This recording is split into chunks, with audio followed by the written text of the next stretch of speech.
Hello students, Sayan tuition সেন্টারের পক্ষ থেকে সমস্ত ছাত্রছাত্রীদের অভিনন্দন জ্ঞাপন করছি। একই সঙ্গে যারা এবার কলেজে ভর্তি হবে নবাগত ছাত্রছাত্রী তাদেরকেও আমরা শুভেচ্ছা বার্তা জ্ঞাপন করছি আমাদের সেন্টারের পক্ষ থেকে। ইতিমধ্যেই 4th সেমিস্টার 6th সেমিস্টারের অলরেডি পরীক্ষা হয়ে গেছে, দুটো পরীক্ষা অলরেডি, আজকেও একটা পরীক্ষা চলছে। তোমরা যারা পরীক্ষা দিয়েছো বা দিচ্ছ তোমরা জানো আমাদের সেন্টারের প্রশ্নপত্র কেমন পরীক্ষায় আসে, কতটুকু তোমরা জানো। 100% কমন আসে। আমরা বিভিন্ন সালের প্রশ্নপত্র যাচাই করে আমরা যা সাজেশন প্রোভাইড করি তাতে 100% কমন কিন্তু আমাদের পরীক্ষায় আসে। আমরা লাস্ট মিনিট সাজেশন দিয়েছিলাম এবং কথা দিয়েছিলাম যে আমরা সুপারফাস্ট সাজেশন নিয়ে আসবো 72 ঘন্টা আগে। আমরা আমাদের কথা রাখতে চলেছি। ডিএসই 6 সেমিস্টার ফিলসফি দর্শন, যে প্রশ্নগুলো তোমাদের পড়তে হবে পরীক্ষার জন্য, অত্যন্ত গুরুত্বপূর্ণ প্রশ্ন। ফার্স্ট কোশ্চেন, সমাজ দর্শন বলতে কি বোঝো? সমাজ দর্শন বলতে কি বোঝো?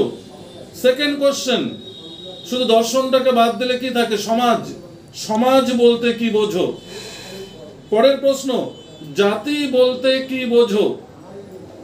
তারপর যে সামাজিক শ্রেণী কাকে বলে? সামাজিক শ্রেণী কাকে বলে? পরের প্রশ্ন, সংস্কৃতি ও সভ্যতার পার্থক্য লিখো। সংস্কৃতি ও সভ্যতার পার্থক্য লিখো। পরের প্রশ্ন, ধর্ম নিরপেক্ষতা বলতে কি বোঝো? এবং লাস্ট প্রশ্ন, সাম্য বা সমতা বলতে কি বোঝো?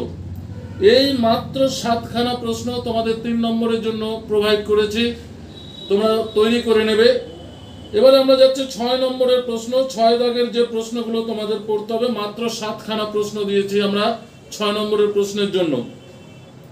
ফার্স্ট কোশ্চেন, গান্ধীজির স্বরাজ সম্পর্কে আলোচনা করো। খুবই ইম্পর্টেন্ট প্রশ্ন, গান্ধীজির স্বরাজ সম্পর্কে আলোচনা করো।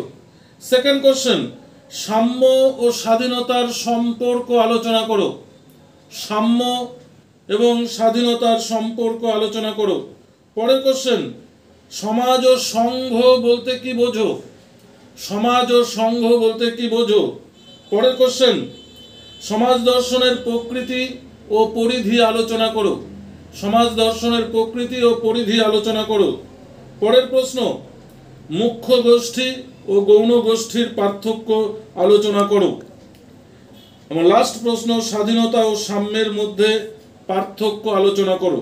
স্বাধীনতা এবং সাম্যের মধ্যে আমরা সম্পর্ক বলেছি, পার্থক্য বলেছি। সম্পর্কের মধ্যে সাদৃশ্য বৈসাদৃশ্য দুটোই থাকে।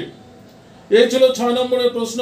এবার লাস্ট 12 দাগের প্রশ্ন, অর্থাৎ 12 নম্বরের যে প্রশ্নগুলো পড়তে হবে, তোমাদের মাত্র 4খানা প্রশ্ন দিচ্ছি। 4টা প্রশ্ন খুব ভালো করে পড়বে, এখান থেকেই আশা করি তোমরা কমন পাবে। ফার্স্ট কোশ্চেন, গান্ধীজির সর্বোদয় ধারণা সম্পর্কে আলোচনা করো। গান্ধীজির সর্বোদয় সম্পর্কে আলোচনা করো।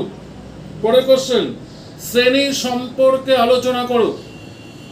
পরের কোশ্চেন, সংঘ ও সম্প্রদায়ের মধ্যে পার্থক্য আলোচনা করো। এবং লাস্ট কোশ্চেন, সম্প্রদায় বলতে কি বোঝো? এর ভিত্তিগুলি আলোচনা করো। অত্যন্ত গুরুত্বপূর্ণ প্রশ্ন। সম্প্রদায় বলতে কি বোঝো? এর ভিত্তিগুলি আলোচনা করো। এই ছিল তোমাদের ডিএসই 6 সেমিস্টার ফিলোসফির তোমার সুপারফাস্ট সাজেশন। এই প্রশ্নগুলো যদি তোমরা তৈরি করে থাকো, চটপট পড়া শুরু করো। আর যদি মনে করো নোটস তোমাদের তৈরি করা নেই, আমাদের ইউটিউব নাম্বারে সেন্টারে নম্বর দেওয়া রয়েছে, সেই নম্বরে যোগাযোগ করে তোমরা পিডিএফ আকারে অথবা জেরক্স আকারেও নোট নিতে পারো। ধন্যবাদ।